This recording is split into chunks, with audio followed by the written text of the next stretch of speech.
It's always a pleasure and a privilege to be granted audience by Mr. President. I love to sit with Mr. President and discuss economic issues, give feedback from what we think is happening in the economy, and then constructively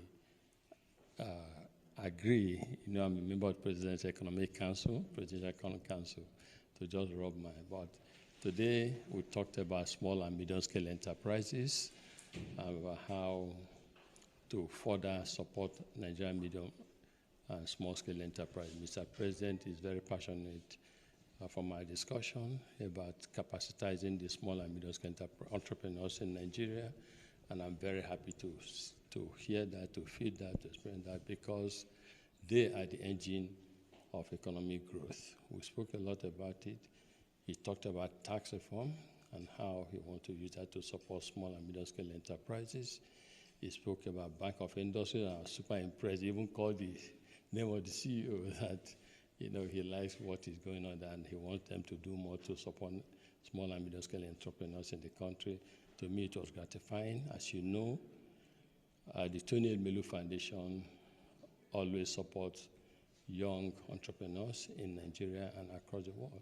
And so for me to be in audience with Mr. President and to be discussing this is super elating, super exciting. It shows there's congruence and alignment, and I believe that this is what Nigerian youth need. So I thank Mr. President for that commitment and looking forward to greater things happening. What do you forecast for Nigeria's economy in 2026? Forecast. I also discuss what's happening in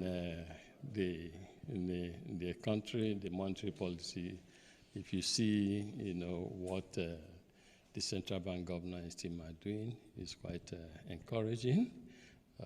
We've had some predictability and stability.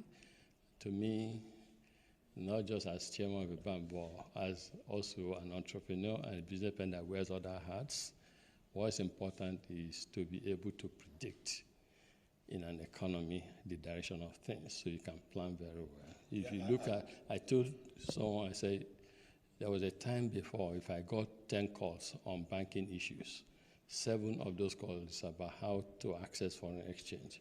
Today, if you get 10 calls on banking issues, not even one is on FX. FX, that market is totally sorted. So I think the central bank is doing well. Mr. President is also should be commended for creating that space for the governor to do what he and his team are doing. Yeah, you have been commenting, Mr. President, on his economic reforms. And at different fora, you always complain about slow pace of implementation. I've never complained about slow pace of implementation. Rather, what I talk about is that, and we still spoke about it today, improvement in access to electricity is critical for economic development. Mr. President realizes this, embraces it, and is committed to doing more, especially helping to fast-track the payment of the power sector debt so that the power generators can do more for the country. That is very, very critical. All of us who are in the power sector are owed significantly, but in spite of that, we're going to generate electricity. So we want to see the payment made so that there'll be more provision of electricity to the country. Access to electricity is critical for the development of our economy. In a summary, I was impressed with Mr. President's commitment to supporting small and medium-scale enterprises. I was impressed with Mr. President's commitment to young entrepreneurs. I was impressed with Mr. President's commitment to energizing the power sector so that we can power Nigeria's economy. Thank you very much.